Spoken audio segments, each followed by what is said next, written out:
안녕하세요, 김어준입니다.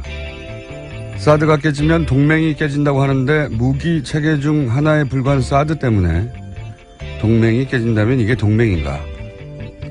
문정인 특보의 이 발언을 TV조선은 막말이라고 보도했습니다.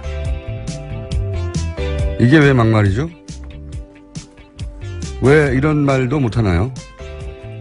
환경 영향평가에 4개월 걸린다니까 북한이 미사일 쏘는 엄중한 시국에 그럴 시간이 어딨냐고 합니다.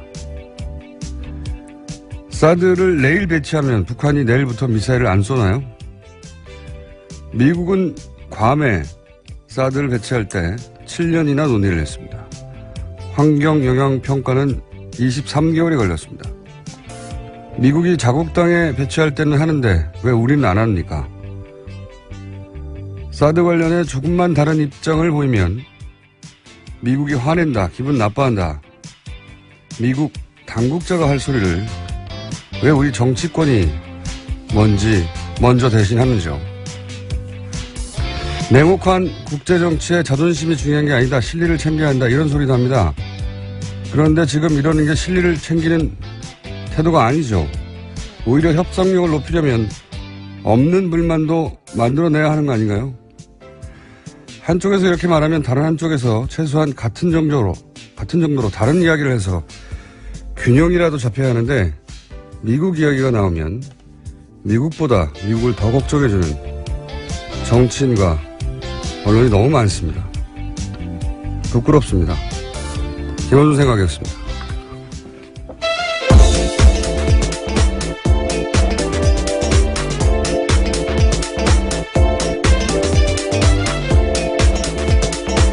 시사인의 김은지입니다. 네. 이 문특보에 대한 발언으로 또 어제 하루 종일 시끄러웠어요. 네. 네, 미국 방문 중인 문정인 특보의 발언이 논란됐습니다. 사드가 해결되지 않으면 한미동맹이 깨진다라는 인식이 있는데 그렇다면 그게 무슨 동맹이냐라는 이야기 때문인데요. 청와대는 처음에는 문특보의 발언이 청와대 공식 입장이 아니라고 밝혔습니다. 하지만 파장이 커지자 청와대 고위 관계자는 문정인 특보에게 별도로 연락을 드렸다면서 이런 발언이 앞으로 있을 한미 관계에 도움이 되지 않는다고 엄중하게 말씀드렸다고 이야기했습니다. 파장이 커졌다기보다는 언론이 파장을 만들어도 된 거죠. 예. 커져라. 예. 뭐랄까요. 이런 이야기는 사실 미국 공무원들이나 미국 보수 정치인이나 미국의 보수 평론가들이 할 얘기인데, 예. 미국 이야기가 나오면 미국보다 미국을 얼마나 더 걱정하는지, 예. 그런 한국 정치인, 관료, 언론이 너무 많아요.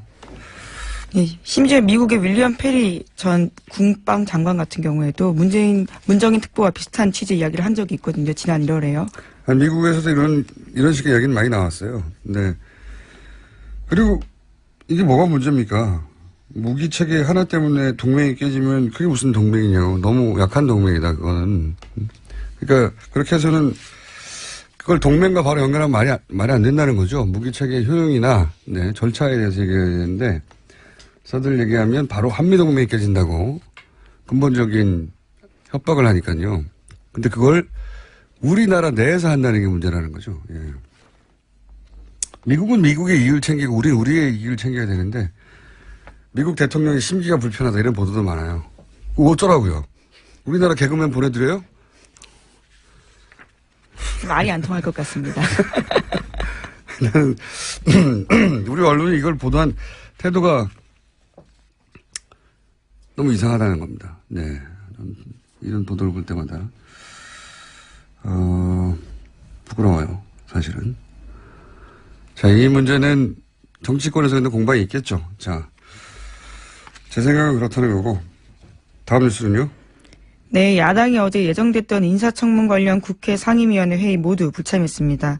문재인 대통령의 강경화 외교부 장관 임명에 항의하는 뜻이었는데 특히 운영위가 대치 상태입니다. 자, 강경화 후보가 이제 장관이 됐죠. 강경화 장관 임명 관련해서 여론을 이걸 어떻게 받을지, 예. 국회에서는 운영위가 대치 중인데, 여론 잠깐 오늘 미니로 잠시 후 짚어보기로 하고요. 그 문제는. 자, 다음 뉴스는요? 네, 자유한국당 최고위원 경선에 출마한 이철우 의원의 발언이 논란 중입니다. 어제 문재인 대통령 탄핵 가능성을 시사하는 발언을 했기 때문입니다. 이 의원은 어제 제주에서 열린 당대표 및 최고위원 후보자 합동 토론회에서 국민 생명과 재산을 지키라고 대통령 만들어 놓았더니 정말 나라를 망하도록 하는 것 같다라고 비난했습니다. 뿐만 아니라 다음 대통령 선거는 대통령 선거까지 지금 안 갈 것 같다. 그렇죠? 라고 물어보기도 했습니다. 오래 못 갈 것 같다는 주장을 한 건데요. 뿐만 아니라 그 자리에 있었던 박맹우 의원 또한 우리의 시대가 의외로 빨리 올 수 있다라는 주장도 했습니다.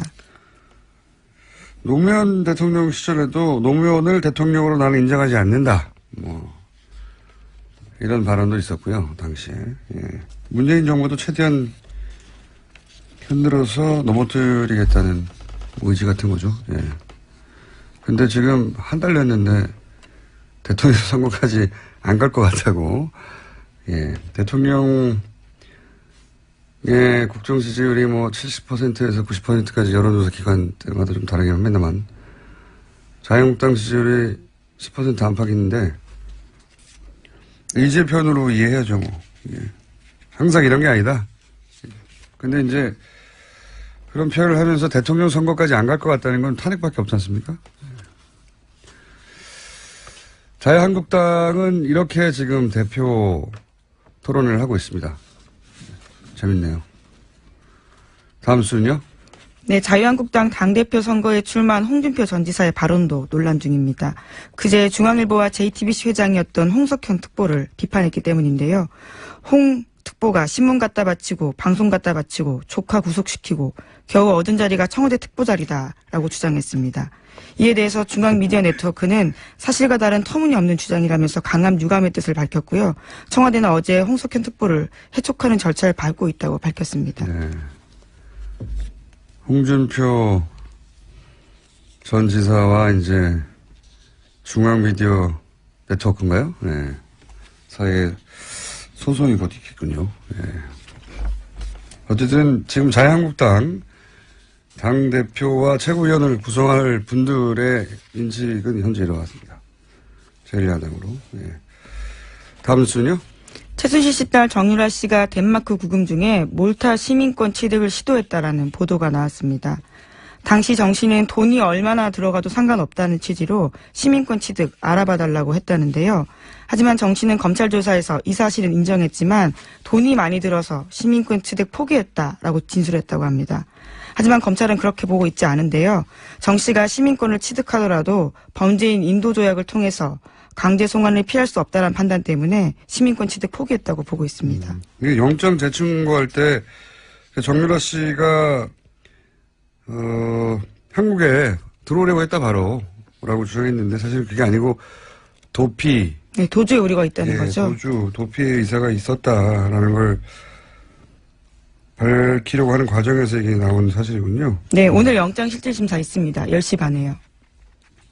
그렇군요. 근데 이제 이렇게 시민권 취득을 해서 이제 한국 국적을 버리더라도 범죄인 인도조약, 한국 국적을 버릴 수가 없죠. 자기 뜻대로 마음대로 참. 이중 국적이 되는 건데 범죄인 인도조약을 통해서 이제 강제 송환을 해버리면 되니까 실익이 없어서 포기했겠죠. 예, 돈을 13억 정도 써야 되는데요. 이제 그럼에도 불구하고 실익이 없기 때문에 포기했다라고 보고 있습니다. 검찰은요. 너무 많이 들어서는 아닌 것 같고, 예.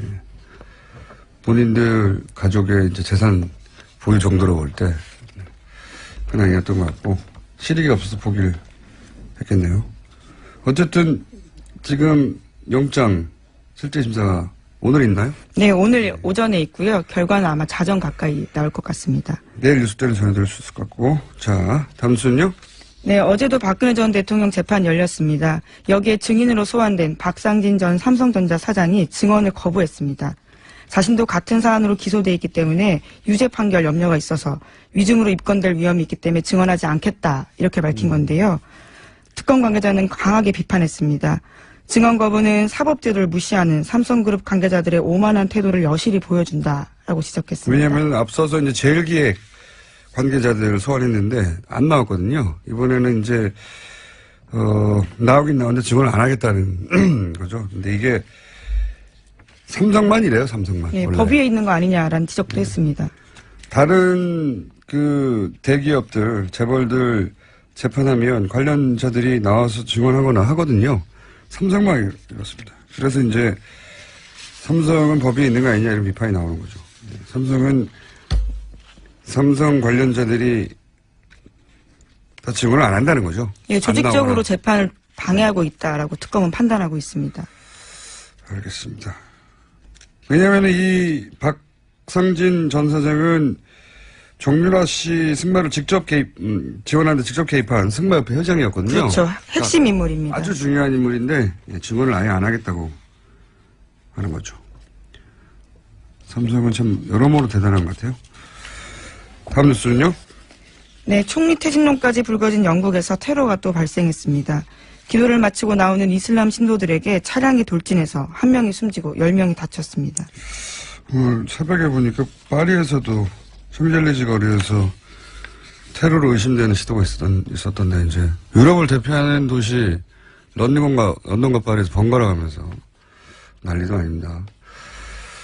자, 그리고 어제 저희가 미니로 다뤘던 인터뷰가 하나 있었지 않습니까?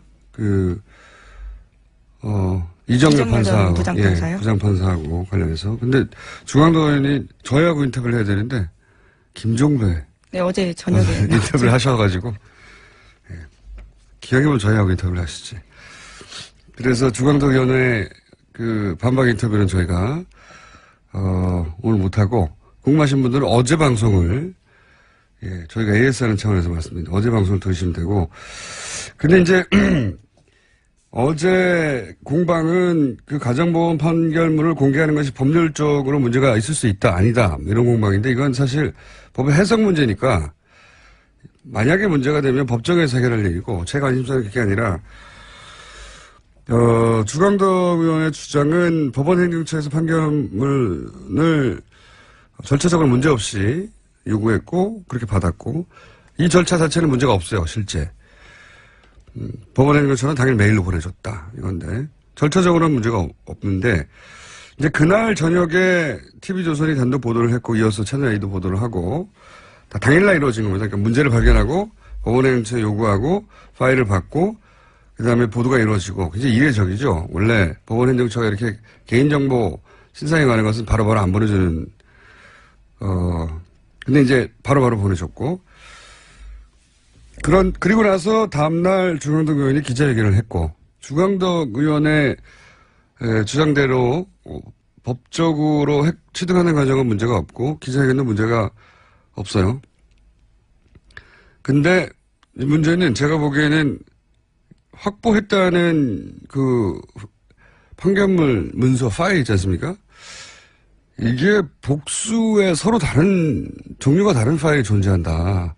이게 거의 분명한 것 같은 게 어제 보도 과정을 제가 취합하다가 보니까 이제 언론에서는 당일날 언론에서는 인적사항이 그대로 드러나는 문서를 보도를 했거든요. 그러니까 법원이 아니라 이제 언론에서는 첫날 보도할 때 인적사항이 있는 문서를 보도를 했어요. 그리고 이 문서에는 국회 제출 표시가 없어요. 다음날 법사위원들이 똑같은 문서를 요청했고, 그리고 그때 받은 문서와 언론이 보도한 문서가 다른 겁니다. 이게 단 하나만 존재해야 되거든요. 왜냐하면 출처가 법원행정처 단 한 곳이라고 하면 똑같은 파일이 하잖아요. 그런데 이제 인적사항이 있는 파일과 그대로 인적사항이 없는 파일이 있는 거예요. 중앙당 의원의 주장은 본인은 법원행정처로부터 인적사항이 있는 걸 받았다고 하고, 법원행정처는 원래 법상 인적사항이 처음부터 가려진 채로 줬다고 하고, 여기서 말이 갈리는 게 하나 있고, 그리고 중앙당 의원은 단독 처음에 이제 TV조선이죠. TV조선에 자신이 확보한 파일을 준 적이 없다고 하고, 그래서 TV조선은 인적사항이 처음부터 가려지지 않은 있는 파일이 보도됐고, TV조선이 아니죠. 제가 알기로는 채널A에서. 네, 그 다음 이어진. 그러니까 언론에서 보도한 파일과 국회가 다음날 받은 파일이 다른 거예요. 종류가. 이상하죠? 주광덕 의원이 받았다는 파일은 인적사항이 있고, 법원행정처가 보냈다는 파일은 인적사항이 없다고 하고, 다음날 법사위가 받은 파일은 인적사항이 없고, 언론이 처음 보도한 파일은 인적사항이 있고, 중앙당은 언론에 준 적이 없다고 하고, 예. 어쨌든 최소한 두 가지 버전이 존재하는 건데, 그렇다면 누군가 적법하지 않은 절차를 통해서 이 파일을 돌렸다는 얘기죠. 예. 제가 여기 관심을 가진 이유는 뭐냐면, 어제 그런 조난 파일 같은 경우에는 아무래도 정보기관이 가장 많은 정보를 가지고 있고, 과거에는 국정원의 조난 파일을 가지고 인사를 하기도 하고, 실제. 이게 이제 뒤에서 사건을 일으키기도 하고 그랬죠. 네. 이게 왜 관심을 가질 사안이냐 하면, 과거에는 정보기관이 국가가 아니라 정권에 충성하고 심부름센터 노릇을 한다고 비판을 했었어요. 그렇죠? 근데 지금 문재인 정부란 말이죠. 그럼 문재인 정부, 정권에 충성하느라고 뭔가 사건이 일어나는 게 아니라, 이번에는 정권도 아니고 특정 세력이나 특정 언론과 따로 결탁한 누군가가 있는 거죠. 예. 그러니까 그 정보기관이나 혹은 기관이 자체 정치를 하는 거죠. 저는 대단한 사건이라고 봅니다, 이게. 사실은. 그래서 관심이 있고, 앞으로도 좀 추적해서 따져볼 사안이라고 봅니다. 누가 어떻게 주장했는지. 자, 국회가 대치 중입니다. 그래서 저희가 최근 여론조사 하나 확인해 보려고 하는데, 강경화 후보가 결국 가장 처음부터 인사 관련해서 논란이었던 강경화 후보가 강경화 장관이 됐어요. 그리고 바로 대치 국면이 시작됐는데, 여론조사가 하나 있었습니다. 리얼미터에서. 그래서 모셨습니다. 리얼미터에 본인 소개해 주시죠. 권순정 실장입니다. 안녕하십니까. 네. 짧게, 예. 브리핑 시간에 짧게. 네, 일단은 사실 지난주에 네. 국민의당이 리얼미터를 강하게 비판했습니다. 왜 비판했었죠? 왜곡된 설문을 동원을 해서 대단히 의도적인 기획으로 인사 관련 조사를 해서 인사 관련 정부에 도움을 주고 야당에 불리하게 기획을 했다는 비난입니다. 그러니까 여론조사를 하는데 예를 들어서 뭐 강경화나 다른 후보자들의 예. 그 인사 관련해서 너무 높게 나왔다. 이것은 예. 리얼미터가 편파적으로 네. 뭐 설문을 한 것이다. 이런 이야기가 있었나 보죠. 네. 언론에 보도도 됐군요. 네, 많이 됐습니다. 그렇군요. 네. 예, 비난의 요지는 뭐냐면 국민의당 김관영 의원이 주로 발언을 했었는데요.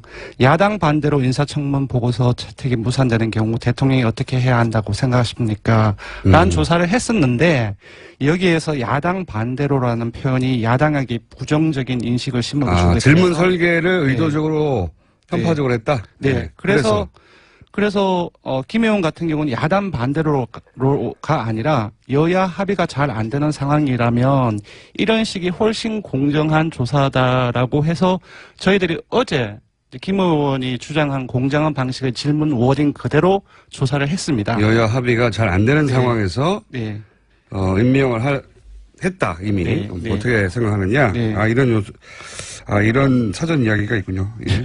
그래서 결국 어떻게 나왔습니까? 예, 조사가 어떻게 나왔냐면은 반대로 나왔습니다. 그러니까 뭐냐면 야당 반대로라고 했던 리얼미터 기존 질문 방식에서는 야당의 입장인 여야 협치를 위해서 지명을 철회해야 한다가 34%. 예. 그리고 김관영 의원 주장에 따른 질문 방식에서는 이 야당 입장인 응답이 31%가 나왔습니다. 그러니까 오히려 야당 반대로라는 리얼미터 질문 방식이 오히려 김관영 의원의 주장과는 반대로 야당에게 보다 유리한 결과가 나온 겁니다. 질문에 상관없이 이 정도다라고 이렇게 이해하면 됩니까? 네. 질문에 상관없이 이 정도고 사실 김관영 의원의 질문 방식이 오히려 야당 지지층에게 헷갈립니다. 예, 헷갈리게 그러니까 불리하게 설명도 헷갈리는데요. 제가 이해한 대로 정리해 볼게요. 예. 그러니까 야당이 반대해서 청문 보고서 채택이 무산된 경우에도 강행해야 되느냐? 네네. 라고 물어봤더니 그 조사에서는 56% 정도가 강행해도 된다. 맞습니다. 56%입니다. 네. 근데 이제 이렇게 설계를 하면 어떻게 하냐? 네. 이건 야당에 불리한 문항이니까 네. 그게 아니라 국회 정상화 여야 합의가 잘 안 되는 경우에는 에도 임명을 강행해야 하느냐고 질문을 바꿨더니 네, 국민의당 항의대로 그대로 바꿨더니 강행해도 된다가 더 높게 나왔다는 오히려 거네요. 60%대로. 네, 네. 알겠습니다. 김관영 의원에게 저희가 내일이라도 한번 여쭤보겠습니다. 네. 예. 그런 요지네요. 네, 그런 요지이고, 뭐, 이 다른 이유 같은 경우는 다양한 이유가 있는데, 그 시간이 없어서 생략을 하고요. 그러면 어제 실시한 그 강경화 외무부 장관을 결국 임명한, 그래서 지금 국회 대치를 만든 임명 자체에 대한 국민 여론은 어떻습니까? 예, 지난 9일에, 그러니까 강경화 후보자를 임명하기 전이었죠. 예. 그때 임명을 해야 되는지 말아야 되는지 여부에 대한 조사를 했고, 네. 그리고 어제 이제 임명 직후였죠. 그러니까 임명에 대해서는 어떻게 생각하는지 네, 임명을 조사를 결국 했습니다. 해버렸으니까요. 해버렸으니까. 그로 인해서 큰 지금 대치 상황이 벌어지고 있으니까. 예, 그래서 이제 선택지 같은 경우는 긍정적인 또는 부정적인 선택지가 있어서 거의 이제 전후가 바뀌긴 했지만 거의 비슷한 조사인데요. 9일날 조사 결과에서는 임명에 찬성한다라는 여론이 62%가 나왔습니다. 임명 전인 9일에는 60%가 찬성. 예, 네. 임명 후인 어제 같은 경우는 임명한 것에 대해서 잘했다는 긍정평가가 65%가 나왔습니다. 조금 더 높게 나왔네요. 예, 이제 거의 비슷하지만, 그래도 이제 동일한 어떤 조사 설계로 했기 때문에 비교를 하면 조금 더 긍정적인 그 평가가 늘어났다고. 이미 임명이 되어 버렸으니까 기정사실로 받아들여서 뭐 기왕한 거 잘했다는 여론일 수도 있고요. 네, 그런 부분으로 볼 수 있겠습니다. 네, 근데 대치 국면이 길어지면 이제 또 어떻게 될지 모르겠죠. 네, 예. 그렇습니다. 네. 네, 오늘의 핵심은 근데 국민의당 김관영 의원을 직접 연결해놓고 얘기를 했었어야 되는 내용이네요. 네, 연결을 해서 리얼미터하고 같이 얘기를 해보면 좋겠네요. 국민의당과 리얼미터가 한참 싸우고 있죠. 네. 그 이야기는 저희가 따로 한번 다뤄보겠습니다. 여하간 임명 자체에 대한 여론은 긍정적이나 이 대치 국면이 길어지면 어떻게 될지는 이 사안은 다음 주에 한번 더 짚어보겠습니다. 오늘 말씀 감사합니다. 고맙습니다. 리얼미터의 권수정 실장이었습니다. 오늘 감사합니다. 네, 김은지였습니다. 강경화 외교부 장관 임명 이후 국회가 사실상 정지 상황입니다. 네, 여당은 이 문제를 어떻게 풀어갈까요? 더불어민주당 추미애 대표 스튜디오에 직접 나오셨습니다. 안녕하십니까? 네, 반갑습니다. 이른 아침이네요. 네, 스튜디오에 직접 나와주시고 여당 대표께서 네, 대단하십니다. 감사합니다. 처음 저희가 방송에 연결하는 거라 대선 지난 지 한참 됐지만 일단 네. 축하드립니다. 감사합니다. 예, 축하 인사 많이 받으셨죠? 네. 예. 축하 여기까지만 하고요. 한참 지났기 때문에. 왜냐하면 지금은 축하를 드릴 일보다 걱정할 일이 많아요, 그죠? 슬슬 그럴 조짐이네요. 그렇죠. 예. 우선 무엇보다 이제 강경화 외교부 장관이 네. 후보부터 네. 그러니까 28일 만에 임명이 됐다고 하는데 그러니까 이제 한 달 전쯤에 네. 지명이 되고 내내 시끄러웠어요. 네. 그렇지만 결국 이제 임명이 됐습니다. 네. 우선 강경화 외교부 장관의 임명에 대한 뭐랄까요 축하 메시지 변 네. 대표로서 같은 네. 여성 정치인으로서 네. 그것부터 시작해보죠. 제가 2004년에서 2006년 사이에 예. 낙선을 하고 미국 콜롬비아 대학에서 공부를 하고 있었어요. 정치인들은 낙선하면 왜 거기 미국 대학을 하죠? 좀 넓은 데서 좀, 숨기가 좋나요, 거기가? 아니, 좀 넓은 데서 보면 우리나라가 더 잘 보일 수 있고 생각을 좀 정리하고 싶고. 아니, 미국 말고 다른 나라도 많지 않습니까? 갑자기 궁금해져서 여쭤보네요. 그런데 예. 그 큰 나라 가서 네. 좀 우리나라 입장을 좀 보고 저 한 사람도 외교할 수 있다 이런 생각 가지고 갔었어요. 다들 그런 생각으로 가나요? 모르겠어요. 그래서 저는 가서 공부 되게 열심히 많이 했어요. 왜 이 얘기 하냐 하면은 예. 공부 말고는 할 게 없으셨잖아요. 그때. 아니 골프도 치고 많이 노시죠. 근데 저는 이제 그런 네. 쪽 재주가 없으니까 책을 많이 보고 그랬는데요. 그때 주로 이제 그 브런치를 사가지고 예. 이제 먹으면 샌드위치 콜라 이런 거 놓고서 이제 명사들 초청해서 강의를 듣는 그런 점심 시간이 있었어요. 예. 강경화 장관이 그 당시에 와서 그때 처음 만나셨어요? 네, 인권을 주제로 해서 굉장히 열강을 재밌게 하셨어요. 영어로요? 영어로 아주 유창하게. 네. 네. 어떻게 알아들으셨습니까? 듣는 건 잘 들어요. 말하는 건 좀 버벅대지만. 유창한 거 어떻게 아셨어요? 어쨌든 그때 처음 인연이 됐다. 네, 네. 그래서 그때 이미 국제무대에서 활약하고 있었나 보죠? 그렇죠. 네, 네. 그래서 우리가 이제 저명한 사람들을 불러서 이제 그들의 생각을 공유하고 가끔 이제 질의 토론도 하고 그런 시간입니다. 대표님이 한국인이라서 강경화 당시 유엔 아마도 이랬던 직원을 부른 게 아니라 그분이 이미 유엔에서는 알려진 분이라 알려진 분이어서 유명 인사로 그 대학에 초청 그렇죠. 강연을 하는데 네, 네. 보셨다. 네, 그렇군요. 네. 그래서 제가 인상이 참 좋았어요. 네. 그런데 그 후로도 뭐 지속적인 그런 활동, 특히 인권 관련 분야 활동을 하고 우리가 또 4강 의존 외교에서 벗어나지 못하잖아요. 네. 근데 이 강경화 장관은 여러 나라에 빈곤이나 인권이나 교육이나 이런 문제에 대해서 관심을 쏟고 활약을 많이 하셨단 말이에요. 그래서 우리나라 외교 지평을 넓힌다고 하는 문 대통령의 이 계획과 맞아 떨어졌구나. 그래서 이건 대통령 발탁 인사다. 저는 이렇게 느끼고 네. 참 잘하신 거다. 그래서 저는 기대가 참 크죠. 그런데 이제 야당은 처음부터 반대를 했고 네. 이제 앞으로 이제 잘할지 못할지는 지켜보면 되겠는데 네. 국회가 파행이 되고 있어요. 네. 이거 어떻게 풀어야 됩니까? 지금은 또 운영인가요? 네. 국회 운영이 국회가 민의의 전당이지 국회의 뭐라고 하나 고집 뭐라고 하나. 고집 국회의 고집 그러니까 민심과 동떨어진 국회의 고집 뭐 그런 걸 옹호하고 감싸는데 이해받으려고 하면은 국민을 상대로 때를 쓰는 거잖아요. 이 엄중한 시기에 정말 외교 공백이 있었던 것이고 사드나 위안부 합의나 이런 문제를 초래해서 우리나라와 중국 간의 미묘한 관계에 빠지고 교착 상태에 빠지고 뭐 이런 상황에서 한시 빨리 외교 장관을 임명을 해서 문제를 풀어가게끔 해줘야 되는 건데 바로 그런 원인을 제공한 사람들이 이 국회에서 마치 때를 쓰듯이 하는 것은 정말 그건 나쁜 짓이죠. 네. 네. 대표님 표현력이 너무 단순한 거 아닙니까? 나쁜 짓이죠.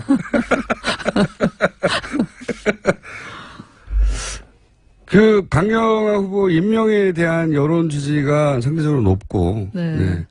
그리고 임명 후에도 여론이 나쁘지 않은 것은 여당에는 반가운 소식이긴 하겠는데, 네. 여하간 상대해야 되는 국회 내에 실체로서 야당이 존재하고, 야3당이 정의당을 제외하고, 나머지 정당을 합쳐면 분명히 의석수가 180석 가까이 되고, 네. 그러니까 여당 단독으로는 뭘 할 수 있는 게 없지 않습니까? 그러니까 이 문제는 풀긴 풀어야 되는데 저쪽이 때를 쓴다고만 주장해가지고는 문제가 안 풀리잖아요? 어떻게 풀어야 됩니까? 여당이 이제는 국정 운영 책임을 져야 되니까 풀어야 되는데. 풀어야 될 문제 중에 가장 급한 것이 일자리 추경이고 또 그것이 가뭄하고 겹쳐서 재해 대책 추경이고 그래요. 그러면 각각 국회의원들은 자기 지역에 특히 가뭄 지역도 있는 것이고, 네. 뭐 국민의당 같으면 호남의 영산강 그 주변에 논밭들이 거의 말라가고 있어요.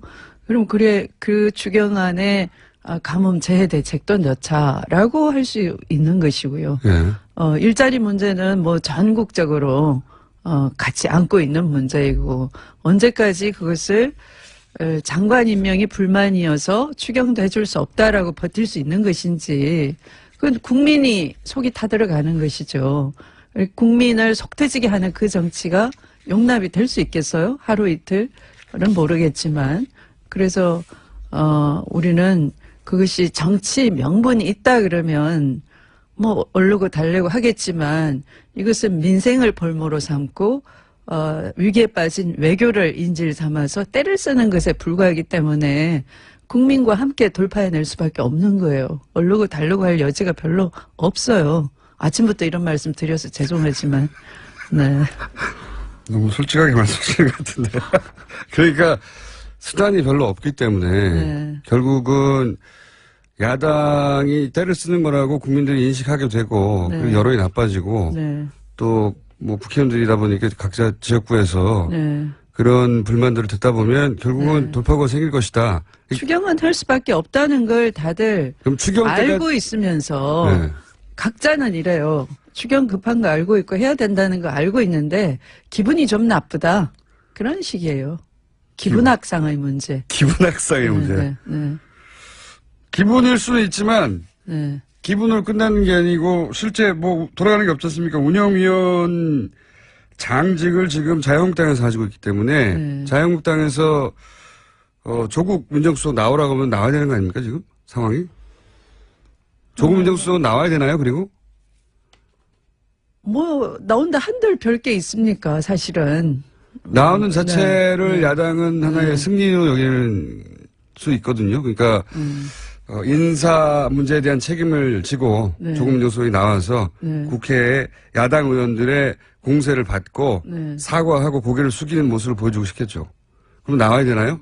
실제 인사 문제에서 조국 민정수석이 검증의 책임을 가지고 있으니까 완전히 무책임한 것도 아니잖아요. 책임이 없는 것도 아니지 않습니까? 나옵니까? 안 나옵니까? 나와야 되나요? 안 나와야 되나요? 제가 네. 만약에 이제 청문회에서 네. 청문회까지 가서 그 흠결이 엄청 크다. 네. 그래서 도저히 임명할 지경이 못 된다. 국민 여론도 그러하다. 그렇다면은 민정수석도 검증의 잘못으로 책임이 있다라고 거기까지 가겠지만 그런데 낙마가 아니고 하마거든요. 후보자 스스로 안경환 법무부 장관 후보 경우에는 예. 안경환 법무부 장관 네. 후보자는 스스로 내려오신 거거든요. 네. 제가 볼 때는 보호해야 될, 그러니까 본인의 공직 취임에 앞서서 제기된 문제들이 그냥 단순히 본인의 문제로 끝나는 것이 아니고, 그것이, 본인 관계로 인해서 인연을 맺었던 다른 사람과의 관계, 비단 자녀 문제뿐만 아니라 다른, 45년 사생활을 영위하고 있는 멀쩡한 분들까지도 과거를 들추어내서 너무 불필요한 그런 까십거리를 제공하고 그 사람들을 불편하게 하고 인격상의 그 어떤 문제를 야기하겠다라고 하는 판단을 저는 하신 거라고 봐요. 그것은 어떤 도덕성의 문제와 다른 영역, 내가 보호해야 될 이 순간에 왔던 것이고 그거보다는 내가 어떤 선택의 문제 같아요. 내 공직 지임으로서 이 사람들이 상처를 입는다면 또 세간의 이목을 집중을 받아서 그 생활이 망가진다면 나는 그건 바라지 않는다. 그렇게 알고 계십니까? 네, 그런 선택의 문제였기 때문에 그걸 민정수석 나오라 하는 것은 정치 공세인 거예요. 근데 초반에 안경환 법무부 장관이 기자회견하고 이제 본인이 그 국면을 돌파할 것처럼 하다가 8시간 만에 이제 뜻을 바꿨잖아요. 그게 지금 말씀하신 그런 이유 때문인가요? 저는 그렇다고 봅니다. 왜냐하면 그 주강덕 의원이 빼낸 그 판결문 자체가 그렇게 신속하게 나올 수가 없는 건데 그 입수한 판결문은 인적 사항을 지우지 않은 채로 고스란히 있는 거거든요. 그렇게 나왔죠. 지금 일단. 신속하게 나올 수 없다는 건 판사 출신이시니까. 그건 어떤 절차가 있는 거 아닙니까? 신청을 하면 그것에 대해서 보건행정처에서 판단을 하나요, 보통? 네, 인적 정보 프라이버시권 보호에 의해서 가릴 것은 가리고 이렇게 나오는 것인데 이건 그대로 실명 그대로 다 나왔단 말이에요. 그래서 이것은 참 이상하다. 네. 이상한 지점은 있긴 한데 그건 별도의 문제고 제가 궁금한 건 청문회까지 가서 그 국면을 돌파할 의지를 비친 걸로 처음에는 보였는데 안경환 내정자가 근데 불과 8시간 정도 만에 이제 본인 스스로 이제 하마했다고 표현하셨는데 그 사이에 무슨 일이 있었는지 다들 궁금해하거든요. 그 대표님이 아시기에는 지금 말씀하신 이유 때문이다. 저는 청문회 끝까지 지켜보고 싶었어요. 왜냐하면 이분도 오랫동안 법학자로서 논리적으로 사고하고 행동을 해 오셨기 때문에 또 뭐 그동안 본인이 인권위원장도 하시고 뭐 이 공직 봉사 활동을 하셨기 때문에 자기 스스로 자기 검열은 있기 때문에 뭐 청문회 통과할 자신 있다 이렇게 하셨으리라고 생각이 돼요. 그런데 예기치 않게 이제 이것이 어떤 사생활의 영역까지 깊이 들어가니까 내가 이런 것을 보호를 하지 못한 채로 공직 취임을 해야 되나 하는 그런 고민, 그런 판단이 있지 않나 짐작이 됩니다. 청와대에서 혹시 연락이 가거나 하지는 않았을까요? 이 정도면 여론이 좋지 않으니까 그건 잘 모르시고. 혹은 당내에서. 잘 모르겠고요. 이제 일단 이제 언론에 그 집중 조명을 받고 또 그게 나쁘게 나니까 일부 이제 의원들이 이렇게 초반부터 인사로 인해서 구설이 많은 것은 문제가 있지 않느냐 하는 사견을 피력하는 의원들은 있었지만 여당 내에서도. 네. 그러나 저는 이건 청문회까지 지켜보면 되는 것이고 또 그런 자기 검열을 할 줄 아는 능력이 되는 분이어서 어느 정도 수위에 가면 뭐 당신이 이 정도면 되겠다 안 되겠다 그런 판단할 시점이 있지 않을까. 뭐 결코 어려운 문제는 아니다 이렇게 본 거죠. 그 개인의 문제로 본 거죠. 그걸 뭘 민정수석의 검증의 문제 이렇게 2차 전선으로 이어가는 건 대단히 잘못됐다 생각합니다. 상임위 소집 권한이 원래 상임위원장에 있고 지금은 자유한국당에 상임위원장이 있기 때문에 그 자리가 상임위를 열어서 국회에서 나오라고 해도 나갈 필요가 없다고 생각하시는 거죠? 현재 상태로는 그래요. 그냥 정치 공세에 불과하기 때문에. 어차피 지금 정권 출범한 지 예를 들어 뭐 그게 뭐 부정부패와 연루됐다. 우병우 정도로 그런 최순실이라는 존재를 몰랐다고 하면서 사실 최순실이 저지른 전행은 국정 전반에 걸친 것이다. 뭐 이런 정도 같으면 당연히 나와야 되는 것인데 안 나왔잖아요, 그들은. 응? 안 나왔죠. 네. 근데 이것은 그 후보자의 40년 전의 사생활에 관한 영역이고 또 어떤 피치 못할 그 사정으로 볼 여지가 있다라는 여운도 남겼는데 그건 어떤 이해관계자가 있기 때문에 말을 그렇게 막 할 수가 없는 거죠. 당당하게 못한다가 아니라 다른 보호해야 될 가치, 법익 이런 걸 생각할 줄 아는 그분 나름의 어떤 법익에 대한 비교 형량 이런 게 있었을 거라고 봐요. 그래서 그걸 존중하는 차원이고 그것이 도덕적 결함인지 아닌지 따지겠다면 청문회에서 예를 들어 비공개로 이런 사정이 있었습니다. 할 수가 있겠죠. 그런 프로세스까지 갔었어도 저는 좋다라고 생각을 한 거죠. 그래서 상임위원장이 상임위를 소집해서 거기서 조국 민정수석을 서로 부른다 하더라도 나갈 필요가 없다는 게 대표님 이 사안 가지고는 이 사안 하나 가지고 지금 정부 출범한 지 한 달 됐는데 그 인사 관련한 요 사안 하나 가지고 민정수석을 나와서 뭐라고 질타할 일이 아니다. 응할 필요도 없다. 근데 운영위원장 가지고 공방하잖아요. 이건 어떻게 된 겁니까? 운영위원장은 원래 여당이 하는 거긴 하지만 임기가 2년이기 때문에 그 임기를 존중해야 되는 거 아닌가요? 그렇게 논리를 갖다 댈 수도 있던 거지만 사실 국회 운영위원장은 집권당에서 쭉 맡아왔던 관례가 있는 것이고 또 그렇게 국회 운영을 해왔어요. 여태까지는? 그렇지 않았던 적이 없었습니다. 그래서 지금 민주당은 지금 자유한국당에서 운영위원장이 또 여당인 시절에 운영위원장이었기 때문에 상임위를 막 소집하려고 하는데 운영위원장부터 내놔라 이렇게 대치하고 있는 거죠. 이렇게 계속 대치만 하면 언제 풉니까? 풀릴 때가 또 있어요. 또 물밑에서 서로 대화하고 하니까. 하고 있습니까? 네. 물밑에서 만나면 뭐라고 해요? 개인적으로 만나면 뭐 밥도 사달라, 여당이면, 밥도 사주고 그래야 되는 거 아니냐. 밥 한 끼 먹으면 해결될 것 같은데, 사실은 또 밥 먹으면서 하는 얘기는, 나도 자유스럽지가 않다. 우리 당 의원들 분위기 봐야 된다. 또 그러고 그래요. 근데 어느 정도 가면 이제 민심이 못 참겠다. 이럴 때는, 민심의 바다 위에 떠 있는 정치 집단으로서는 민심을 보고 가지 않으면 스스로 가라앉는 거죠. 그래요? 네. 가라앉는다는 위기감을 선거 때는 느끼겠지만 아직 3년이 남았는데 느끼나요? 못 느끼면 그당 문 닫아야죠. 뭐. 네.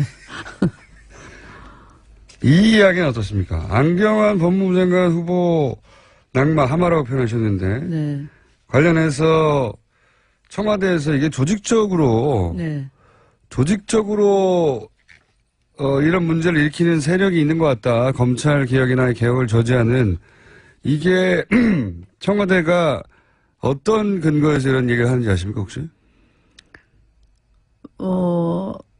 대통령께서 검찰 개혁은 가장 먼저 꺼낸 말씀이시거든요. 네. 그리고 조국 민정수석을 발탁할 때도 그런 의미였고, 또 안경환 후보자 지명할 때도 그런 중임을 가지고 있다, 이렇게 말씀을 하셨고, 그런데 이제 이런 40년 전의 사생활부터 먼저 이렇게 까지고, 또 그것도 통상적이지 않은 방법으로 판결문이 입수가 되고, 뭐 이런 과정, 일련의 과정을 보면서 이건 조직적으로 검찰 개혁을 저항하는 그런 세력이 있을 수 있다.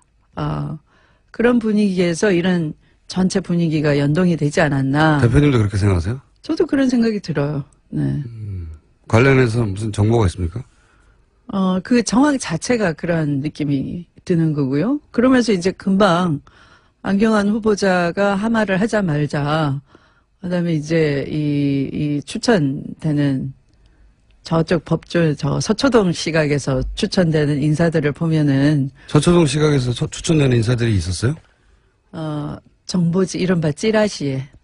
네. 그런 게 돕니까? 예. 그런데 그 인사들의 면면을 보면 이제 좀 그 조직과 어느 정도 소통이 될 만한 사람. 검찰 조직과. 예. 예. 법원 행정처가 관여됐다는 추정도 있나요, 혹시? 제가 이제 이정열 전 판사님은 이제 판사 출신이라서 그런지. 저런 그 판결문이 신속하게 저렇게 공개되고 공개되지 않아야 될 신상 정보까지 그대로 그 원본 자체가 카피가 돼서 즉시 그 청문위원 손에 들어가는 것을 보고. 이례적입니까? 굉장히? 일리가 있느냐고요? 아니, 이례적이냐고요. 이례적이죠. 이례적이죠. 어떤 면에서 이례적입니까? 우리가 자료 요구를 하면은. 예. 그렇게 개인 정보는 적당히 가린 채로. 첫 번째는 삭제를 가려서, 하고 예. 주거든요. 예. 근데 이거는, 개인 인적 정보를 그대로. 예, 그대로 보도됐죠. 언론에는. 네, 예. 네. 그 중앙도 의원이 입수한 파일도 그대로라고 하는데. 법원행정처에서 가리고 줬다고 하는데, 뭐, 어쨌든 그 진실은 여기서는 밝혀질 수 없을 것 같고, 네. 어쨌든 가려지지 않은 채 파일이 입수된 거죠. 네. 네. 네. 그 자체가 이례적이고, 네. 대단히. 그 빨리, 속도가 그렇게 빠른 거죠. 당일날 신청해서 당일날 나오는. 그렇죠. 그것도 네. 몇 시간 이례적입니까? 만에. 네. 그렇게 빨리 안 나옵니까, 보통? 야당 시절에 경험하셨잖아요. 그렇게 빨리 나오지 않는데요. 절대? 네. 그런 이례적인 점들이 있다. 그래서 이게 누군가 그렇게 만들려고 하는 세력이 있는 거 아니냐는 의혹을 가질만 하다고 보시는 거고, 경험상 과거. 네. 앞으로 좀 밝혀지겠죠, 뭐. 네, 저도 관심 있습니다. 문재인 특보가 이제 발언을 여러 가지를 해서 한미 정상회담을 앞두고, 언론도 비판하고 청와대도 곤욕스러워하는 것 같아요. 네. 네. 사드라는 무기체계 하나 때문에 동맹이 깨지면 그게 동맹이냐부터 시작해서 환경영향평가는 1년 정도 걸린다. 네. 여기에 대해서 이제 국내 언론들이 미국 심기가 불편해한다는 정도의 보도를 마구 쏟아냈잖아요. 네. 그리고 이제 야당에서는 공격하고 아마추어적이라고. 이 문제는 어떻게 보십니까? 국내 언론의 지나친 호들갑이죠. 제가 미국에서 한 2년 동안 있으면서 토론을 제가 일부러 발제문을 가지고 CSIS 같은 데 가서 북한 핵문제 해법에 대해서 내가 구상하고 있는 것을 발표하겠다. 이렇게 이메일을 보내잖아요. 그러면 오라. 얼마든지 얘기해달라. 그래요.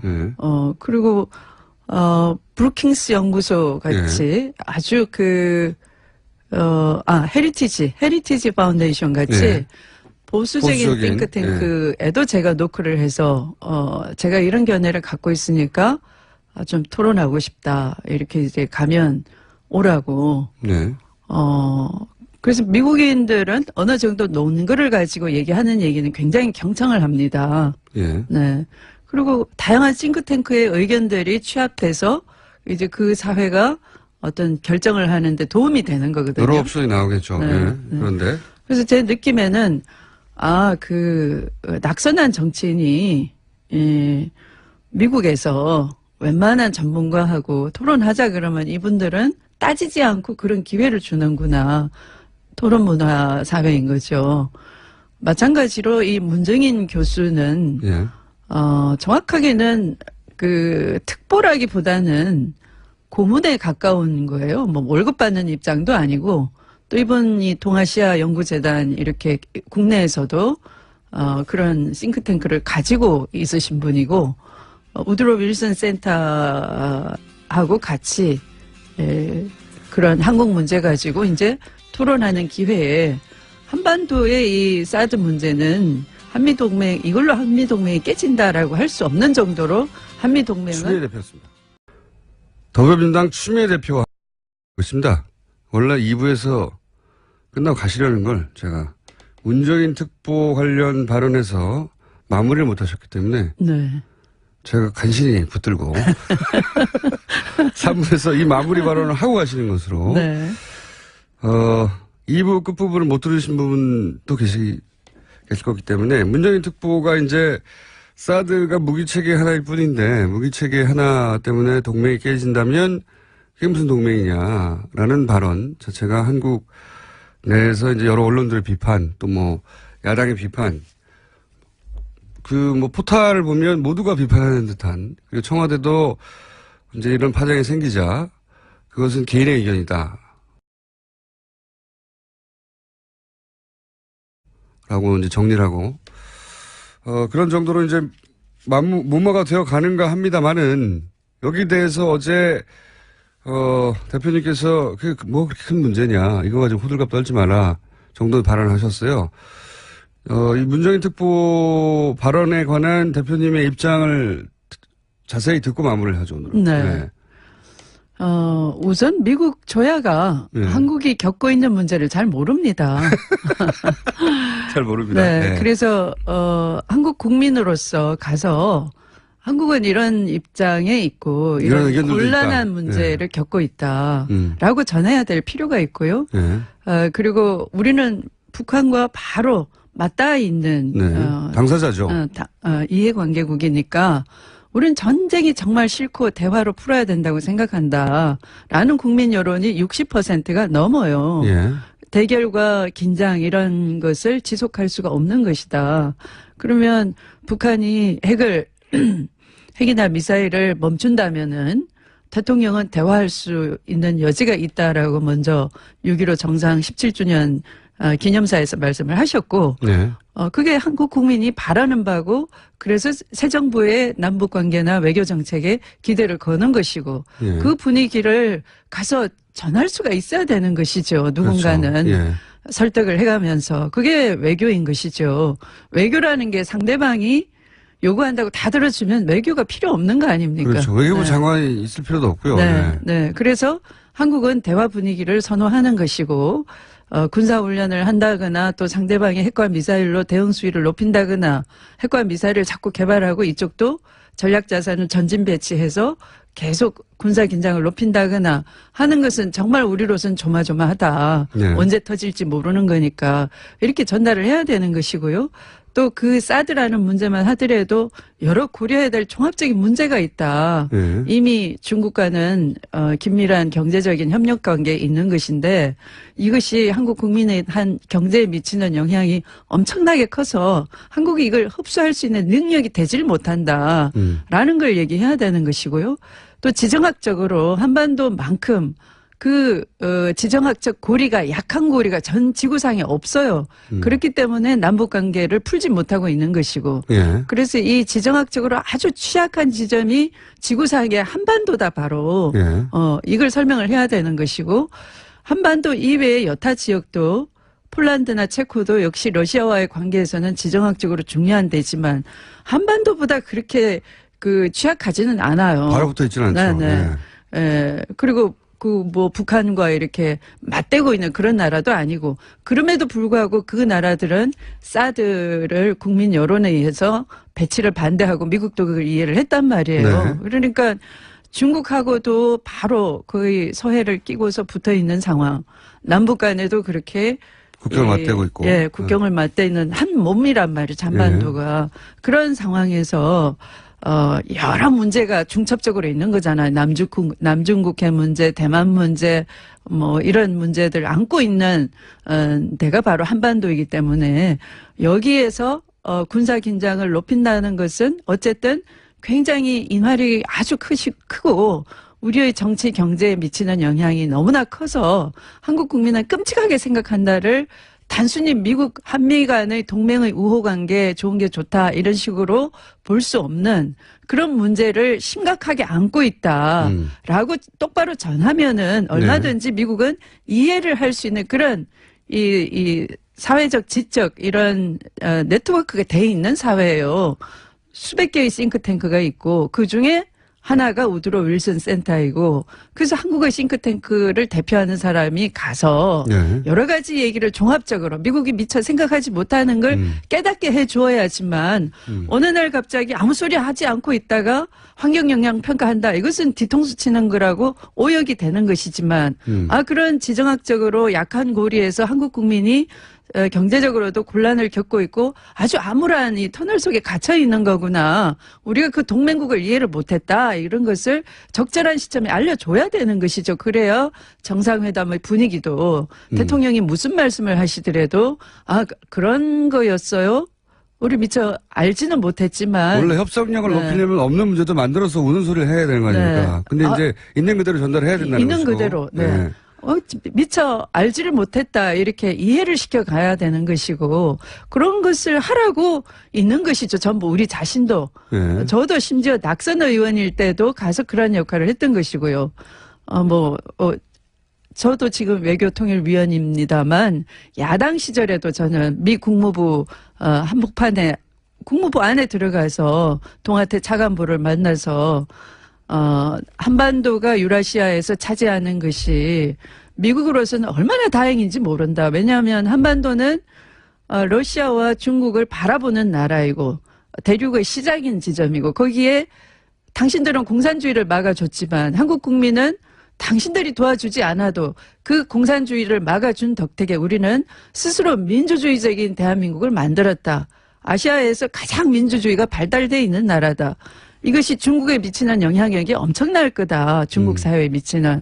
그래서 이 한반도에 대해서 한미동맹은 그런 지정학적인 측면 또 정치 경제적인 측면 동아시아를 어떻게 중국을 변화시킬까 하는데 고리로 삼을 만한 아주 가치 높은 나라이다. 그것이 미국의 국익에도 부합하는 것이 바로 한미동맹의 본질인 것이다.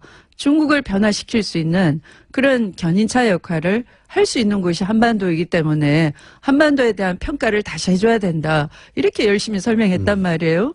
그러면 그런 걸 통해서 뭐 여러 가지 문제가 풀릴 수 있는 거죠. 그러니까 한반도의 가치를 인정을 해달라는 것이죠. 단순히 그냥 전략적으로 중국과 북한을 상대하는 아웃포스트 뭐 이렇게 보지 말아라라는 것이죠. 알겠습니다. 요약하면은 네. 문재인 특보 발언은 문제가 없다. 할 수 있는 전혀 발언이다. 문제가 없는 것이죠. 네, 오히려 북미 대화의 필요성을 만들어주고 또 남북 대화도 하게끔 미국을 이해시키고 그래야지만 남북 관계가 풀리고 북미 관계가 풀리는 것이죠. 갑자기 10분 동안 연설을 불같이 토해내셔가지고 제가 네. 인사만 하고 가려고 그랬는데. 자, 오늘 여기까지 하고요. 네, 대표님. 네. 대표님을 섭외하기가 대통령 섭외 비슷한 수준으로 어렵다고 저희 제작진들이. 네. 이러시면 안 됩니다. 아니, 권위적이어서가 아니고요. 네, 너무 바쁘셔서 그런 겁니다. 아니. 그럼요. 우리 김총수님이 말씀을 잘 하시기 때문에. 네. 혹시 가서 당할까봐. 제가 좀 말실수를 하거나 하면 아하. 이제 그래도 집권당 대표인데 큰일 날까봐 조심 또 조심하느라고. 네, 오늘은 살살했고요. 그래서 네. 그래서 이렇게 좋은 분위기니까 네. 다음엔 좀 섭외가 좀 쉬워지도록. 네. 네. 네. 정말 어려웠거든요. 네. 죄송합니다. 오늘 여기까지 하겠습니다. 오늘 말씀 감사합니다. 네, 좋은 하루 되십시오. 더불어민주당의 추미애 대표였습니다. 네. 감사합니다. 고맙습니다.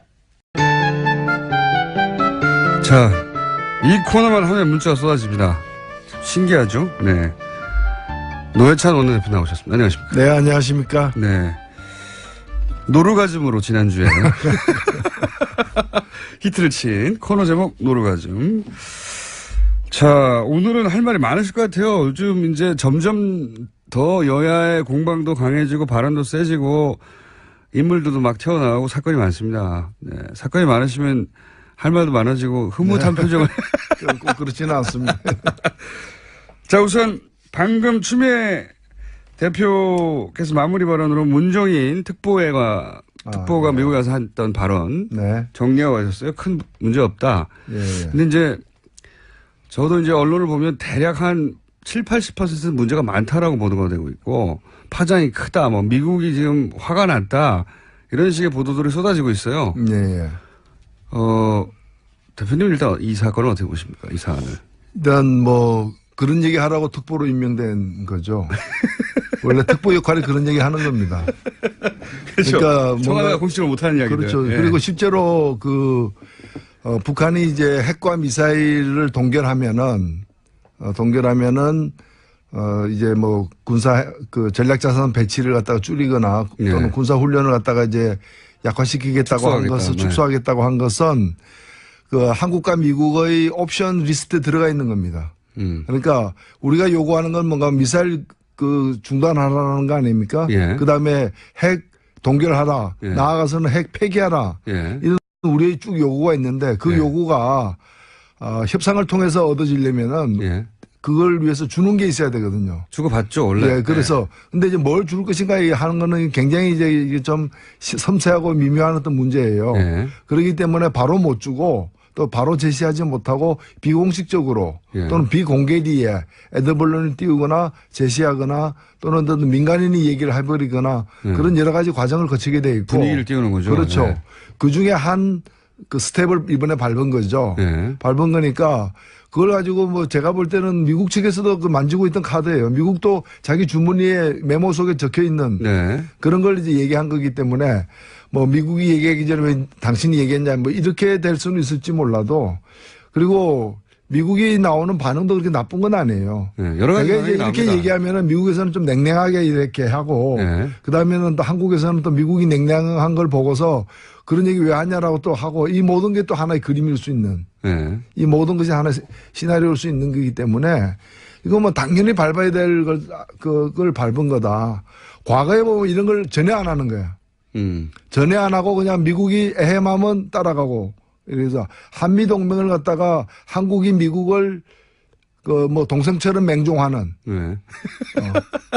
동생처럼 맹종하는 게 예. 동맹이 아니다. 그게 동맹이 아닌 거죠. 네. 그래서 미국과 한국은 파트너고 서로 합작을 해야 되고 중간중간에 이제 역할이 이렇게 서로가 좀 차이가 날 수도 있는 것이고 하기 때문에 저는 뭐 너무나 당연한 일을 한 것이다 이렇게 봅니다. 알겠습니다. 특보가 나라에서 월급은 안 주지만은 월급을 안 줘요, 사실. 월급 받은 사람보다 더 잘하고 있다. 저는 그렇게 생각합니다. 월급 받은 사람들이라면 예를 들어서 외교부 관료들이라든가 뭐 이런. 그렇죠. 뭐 대통령이 엉뚱하게 위안부 합의하면은 그걸 말려야 될 외교부 장관이 안 말리고 그냥 그걸 갖다가 이제 그대로 옹호한다거나 이런 것들이 이제 월급 받으면서도 제 할 일 못한 사람들이죠. 월급 안 받는, 그러니까 많은 분들이 문정인 특보, 이렇게 특보라고 붙이면 공무원인 줄 알아요. 아, 이게 청와대에서 무슨 자리를 줬고 이게 공무원이고 세금으로 월급을 주는구나. 그렇지 않다. 특자가 들어가면 돈 안 받는 경우가 많아요, 그게. 민간인의 자격을 간 거죠. 그러니까 대통령이 여러 사람을 만나는데, 이 사람은 대통령인 자문위원으로 여러 가지 옵션 중에 하나의 의견을 듣는 사람이다. 그래서 특보라고 이름을 정한 건데. 그래서 이런 얘기를 갖다가 공식적으로 못 하거든요, 솔직히. 공식적으로 얘기할 때는 얘기한 뒤에 저쪽 반응까지를 다 계산하고 얘기를 하게 되는데, 그럼 저쪽 반응을 알기 위해서는 여러 가지 이 스파이망도 가동돼야 되지만은. 그렇죠. 이러저러한 애드발론도 띄워야 되고, 미국도 이런 걸 참 많이 해요. 예. 그건 선수죠, 미국은 원래. 아, 그렇죠. 예. 예. 국제외교가 이런 식으로 하는 거 아닙니까, 원래. 성동이 그러니까 외교라는 게 없었다고. 우리나라는 이제 없었다가 예. 이제 조금 시작하는 그 거죠. 얘기가 아예 없었다가 네. 여기 조금 생긴 것으로 봐야 된다. 네. 알겠습니다. 또 하나의 전선 중에 하나가 조국 민정수석이 강경화 외교부 장관부터 시작해가지고 최근에 낙마한 안경환 법무부 장관 내정자였던 분, 네. 그 인사 참사다 야당에서는. 그러므로 조국 민정수석이 국회 나와서 야당의 공세를 받아라. 예, 이런 뭐 전선이 쳐졌어요. 이 부분에 대해서는 어떻게 보십니까?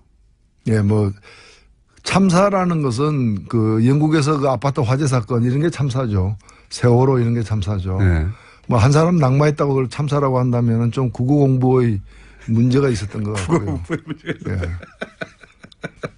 그리고 저는 뭐 오늘 저도 운영위원이거든요. 네. 국회 운영위원회 운영위원인데 오늘 이제 일방적으로 운영위원회를 소집해가지고 거기다가 이제 조국 민정수석과 인사수석을 이제 부르겠다고 이제 하고 있는데 참 불과 몇 달 전 일이 생각나요. 제가 작년 12월 달에 네. 국회 운영위원회에 예. 청와대 비서실장이 이제 나왔길래 왜 민정수석 안 나오냐. 우병우 민정수석. 우병우 딴 사람은 필요 없다. 우병우 한 명만 있으면 된다.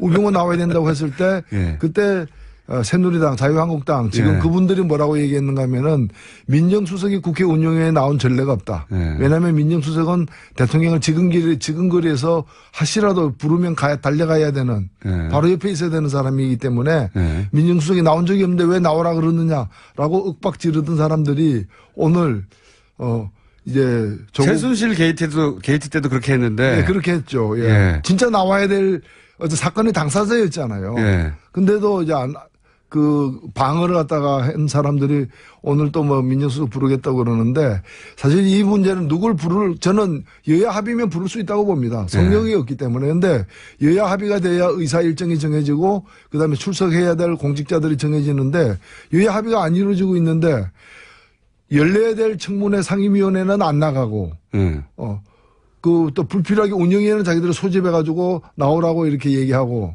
이게 참 희한한 거죠. 그러니까 수업 시간에는 안 들어오고 어디 빈 교실 가가지고 왜 아무도 없냐 이래서 이렇게 소리 지르는 거랑 똑같은 거죠.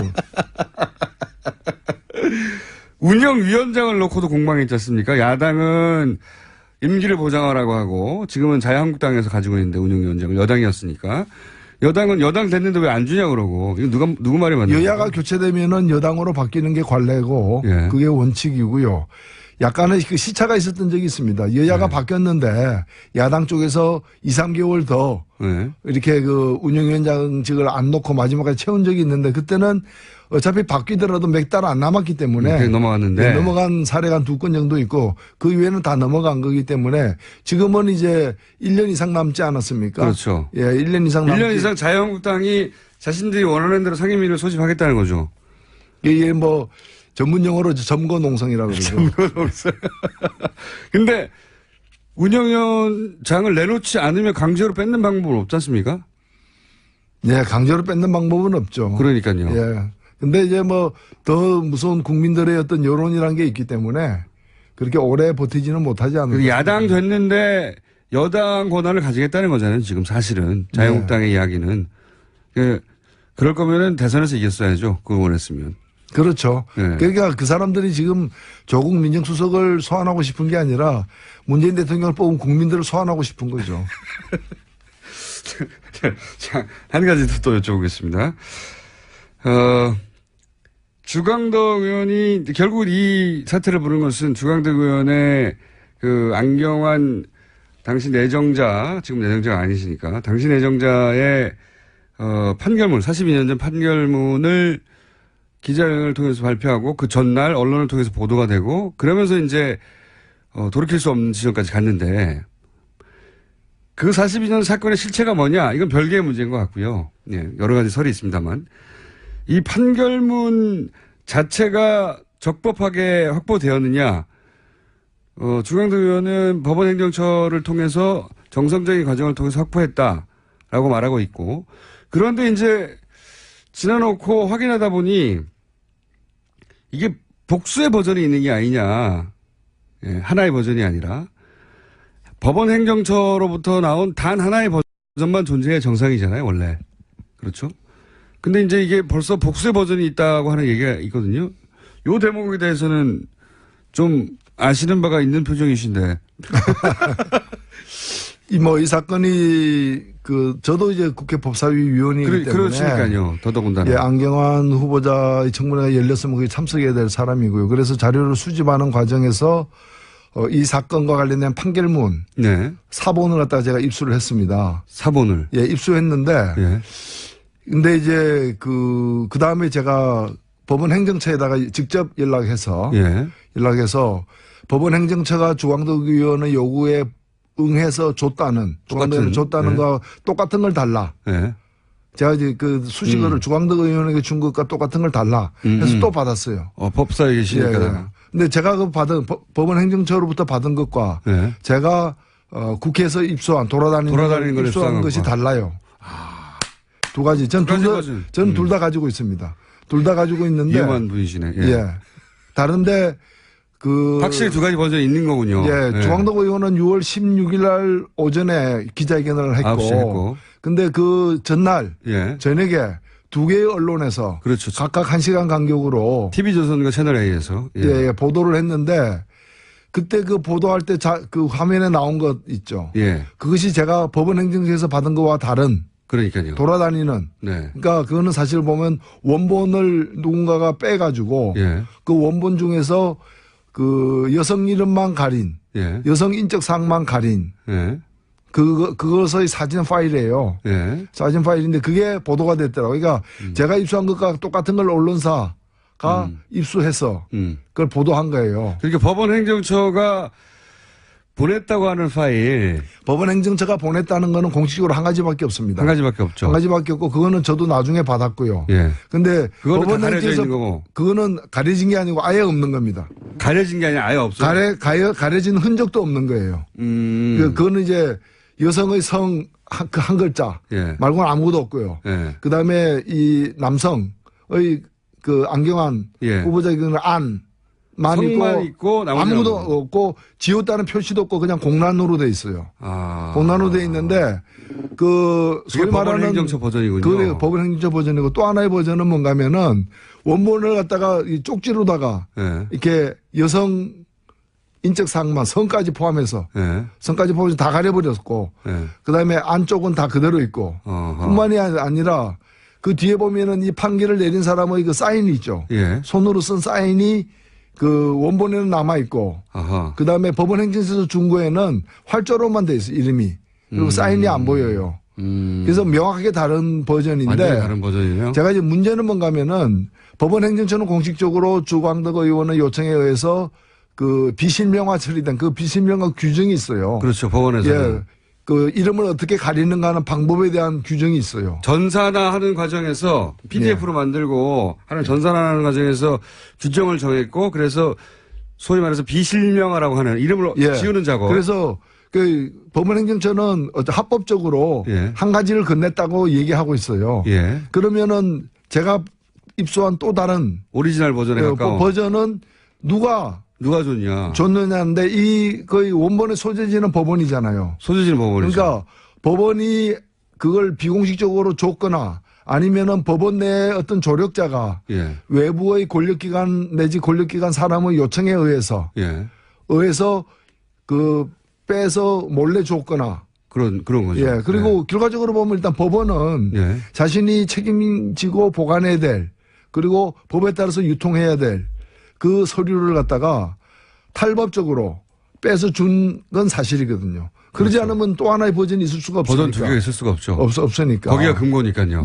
근거니까. 그래서 이 부분에 대한 조사가 필요하지 않느냐. 그러니까 뭐 이 낙마했니 안 했니 문제를 떠나서 권력기관이 이렇게 해야 될 일을 갖다 국가기관이 해야 될 일을 지금 못한 거 아니에요. 사고가 생긴 거잖아요. 그러면 이제 여기서부터는 추정의 영역일 수밖에 없긴 한데 법원 행정처가 적법한 과정을 거치지 않고 내줬을까요? 아니면 예를 들어서 이제 정보기관이 법원 행정처를 제외하고 여기에 접근이 가능한 곳은 근데 이건 그다음부터는 제가 그 상상인데. 상상. 예. 추정인데. 예, 합리적인 유추라고 볼 수 있죠. 네, 알겠습니다.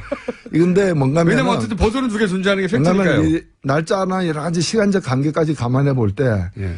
안경환 후보가 내정됐다라는 얘기가 나오는 순간. 예. 이미 조사하지도 않고 이미 안경환 후보에 대해서 이러한 그 흠결 내지 이런 어떤 인적 사항의 특이점, 네. 특이사항이 있다는 걸 이미 알고 있는. 그러면 조난 왜냐하면 자료를 가지고 있는 것이 이제 이미 알고 있어야죠. 왜냐하면 네. 그때부터 조사해가지고 물론 조사할 수 있는 근거들은 있습니다. 예. 재적 등본이라 있지만은 그때부터 조사해가지고 나올 수 있는 게 아니에요. 이거는 시간적 간격이라거나 그렇죠. 이런 것이. 그리고 왜냐하면 그 언론사에서도 6월 15일 날 오후 7시 몇 분경에 보도한 언론사도 보면은 법적 자문을 이미 거쳤던 것 같아요.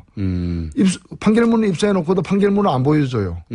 둘 중에 한 곳에서는 네. 먼저 보도한 곳에서는 판결문을 안 보여주고 판결문을 갖다가 이제 다시 활자로 찍은 네. 그걸 좀 보여주면서 뭘 보여주는가 하면은 재현 동영상, 가상 재현 동영상을 보여주는데 그 동영상 만드는데 몇 시간 걸렸을 거 아니에요. 아무리 빨리 해도 그렇죠. 아무리 빨리 해도. 네. 그 모든 걸 감안하면은 이미 안경환이라는 이름이 그 후보자로 나오는 순간 이미 그런 인적사항의 특이점을 알고 있는 곳에서 그걸 원본을 구해가지고 예. 그걸 이제 그 여러 사람들이 보면서 검토하고 국리를 하고 법적 검토를 하고 네. 그리고 그런 끝에 이제 법적인 문제까지 다 감안해서 여러 가지 그 후의 일들이 일어났을 수도 있다. 네. 그럴 가능성이 높다. 높다.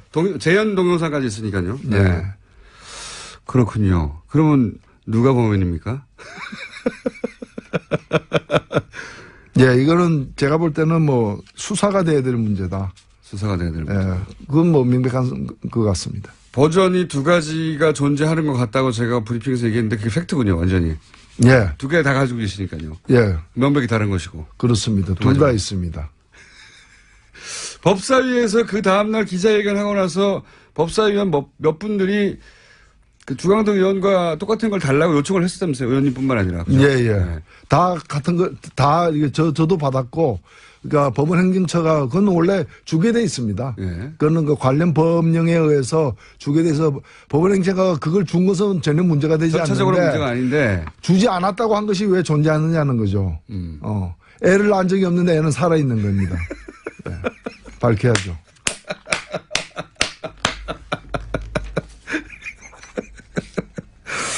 지금까지 정의당의 노기자 원내대표였습니다. 감사합니다. 네, 감사합니다. 오늘 브리핑 시간에 너무 시간이 짧아가지고 리얼미터 개요를 말씀을 안 드렸네요. 네. 리얼미터 브리핑 시간에 나간 조사는 2017년 6월 19일 전국 19세 이상 성인 9,608명에게 접촉해 최종 508명 응답을 완료해서 5.3% 응답률로 우선전화 80%와 유선전화 20% 병행 무작위 생성한 표집들을 통한 임의 전화 걸기로 실시했습니다. 네. 통계 보정은 2017년 정말 더 길어졌네요. 1월 말 행정자치부 주민등록 인구통계 기준 성, 연령, 권역별 가중치 부여 방식으로 내줬고 표본 오차는 95%, 신뢰 수준은 플러스 마이너스 4.3%였습니다. 자, 불친절한 AS. 네. 오늘 역시 노회찬 대표님이 오자마자 또 문자가 쏟아졌군요. 봉준호 감독 인터뷰를 해주세요. 이런 얘기 많고요. 옥자라고 하는 화제 영화가 나왔죠. 네. 그리고 누가 더 멀리서 듣나 콘테스트 중입니다. 저는 페루 트루히오에서 매일 듣고 있습니다. 네. 한국 아침의 교통 상황을 정확하게 알고 있습니다. 여기는 시드니입니다. 네. 현진 3명과 함께 이 뉴스를 청취하고 있습니다. 현진 3명은 뭡니까? 자, 미국에서 라이브로 듣고, 밴쿠버에서 재밌게 듣고 있어요. 아르헨티나 부에노스아이레스입니다. 네. 한국에서 가장 먼 곳, 이 중에서 가장 먼 곳은 페루 같은데요. 네. 제가 보기에는 우승하려면 남극 정도 나와야 될 것 같은데, 네. 일단 콘테스트 진행하겠습니다. 누가 더 멀리서 듣나? 오늘은 페루 트루히리오 우승했고 앞으로 월말 장원도 뽑고 그래서 그분은 통화도 한번 해볼 생각입니다. 네. 페루에서 한국 교통 상황을 자세히 파악하고 있는 분 신채연 씨 문자 감사합니다. 여기까지입니다. 칼플라나니 가입자 늘었습니까? 정태수 소장님? 예, 늘고 있습니다. 그래요? 우리 정경훈 PD가 10,000명까지 늘려준다 그랬으니까 뭐 앞으로 많이 늘겠죠. 그 네, 10,000명이 되려면 네. 일주일에 한 1,000명씩 늘어야지. 정경훈 PD는 엽기에서 유명합니다. 뻥이 세게로. 10,000명은 안 되고요. 원래 500명대였지 않습니까? 예. 제가 보기엔 한 2,000명만 돼도 크게 성공한 거라고 예, 보는데 그러면 지금은 제가 월급 걱정을 안 하게 되죠. 증가 추세가 어떻습니까? 한 10년 될 것 같은데. 이 정도요? 2,000명까지 10년이요? 예. 그러면 한 명 정도씩 늘고 있나요? 10년이면 한 명씩 늘어도 3,000명이에요. 예. 3,600명. 예. 지금은 그러니까 하루에 한 명이 안 된다는 거네요? 그렇죠. 네. 이틀에 한 명꼴입니까? 글쎄요. 제가 회원을 잘 파악을 안 하고 있기 때문에. 자세히 파악해서 알려주시기 예, 바라고요. 다음 주에는 확실한 통계를 알려드리도록 하겠습니다. 자, 첫 부동산 대책이 나와서 많이들 다룹니다. 네. 그래서 이제 핀셋 규제라고, 핀셋 규제라고 하는데 왜 핀셋 규제라고 하는 거죠? 뭐 꼬집었다는 얘기죠. 사실은 여기서 핀셋이 정확하게 필요한 곳만 했다라는 의미가 아니라 꼬집었다는 얘기예요? 네, 뭐 정확하게 필요한 것을 했다는 얘기인데 11월 3일 날 지난해 11월 3일 날 부동산 대책이 나왔고 그 부분을 좀 더 강화했다 이렇게 볼 수가 있는 거죠. 사실은 부동산이 막 흔들렸거든요. 한 달에 1억이 올라간 데가 있었어요. 흔들린 이유는 뭡니까? 새로운 정권이. 뭐 물론 최경환 그 부총리 때 이미 LTV, DTI를 풀어버렸잖아요. 예. 이 금융 규제를 풀으니까 예. 돈이 이제 보고 있는데 부동산에 대해서 얘들이 어떻게 하지? 뭐 이런 어떤 눈치 보기 위해서 지금 흔들리고 있는데 그걸 초기에 잡아야 되거든요. 그게 그러니까 못 잡으면 이거는 투기가 굉장히 광범위하게 일어나요. 세정부 출범을 했기 때문에 여러 가지 지금 경제 지표가 나아지고 있고 지금 찬스다 뭐 이런 그 심리입니까? 말하자면. 예, 그리고 재건축이라고 하는 네. 그런 호재가 있었고 그래서 이제 부동산이 흔들리니까 근데 이제 부동산 관련 정책을 얘기하면 항상 이게 어려워요. LTV, DTI 매번 나오는데 매번 어렵고 이걸 언론들이 이제 해설하지 않고 그냥 써버리거든요. 요즘은 짧게 좀 설명해 주십시오. LTV는 론 투 밸류예요. 그러니까 담보로 잡을 때 이 부동산의 가치의 몇 %를 빌려주느냐는 1억짜리인데 7천만 원 빌려주면 70%예요. 그러니까요. 60%면 6천만 원이면 60%면 6천만 원 빌려줘야 돼요. 1억짜리 집을 담보로 잡았을 때 얼마까지 빌려주느냐. 그게 LTV입니다. 예, 이게 높아지면 높아질수록 많이 빌리게 되는 거죠. 많이 빌리고 이제 부동산이 과열되는 것이고요. 예, 그러니까 부동산 시장으로 돈이 더 많이 들어갈 수 있게 되는 게 그렇죠. LTV. DTI는 이건 소득에 관한 겁니다. 그러니까 네. LTV는 부동산에 관한 거고 DTI는 빌리는 사람의 소득에 대한 거죠. 돈 얼마를 벌면 얼마까지 빌려준다. 예. 제가 만약에 1억을 1년에 벌려줘 그랬으면 좋겠지만. 연봉 1억이다. 예, 그러면은 이제 6천만 원, 60%면 6천만 원을 빌려주는 거죠. 그냥 곱하면 되는 겁니다. 둘 다 이제 자기가 가지고 있는 동산이나 부동산의 기준을 어디로 잡아서 예. 돈을 빌려주냐 이런 얘기죠. 예. 하나는 스톡이고 하나는 플로우인데 내가 버는 돈이 얼마까지 또는 내가 가지고 있는 집이 얼마까지. 이거는 금융회사가 돈 빌려줬다가 태이지 않으려고 하는 건데 그걸 줄이면 줄일수록 부동산으로 흘러가는 돈이 줄어들잖아요. 예. 그러니까 이제 가수요라든가 투기 수요를 억제할 수가 있는데 이걸 최경환 부총리가 풀어버렸잖아요. 그렇죠. 원래 60, 50이었는데 집사라고. 70, 60으로 풀어서 그때 부동산 경기를 일으킨 게 가계부채가 왕창 늘어난 그런 그렇죠. 증거가 빚내서 집 사라 예, 그리고 정책이죠. 빚내서 전세금 올려줘라라는 예. 거고 부자들한테는 있는 돈 가지고 집 사라.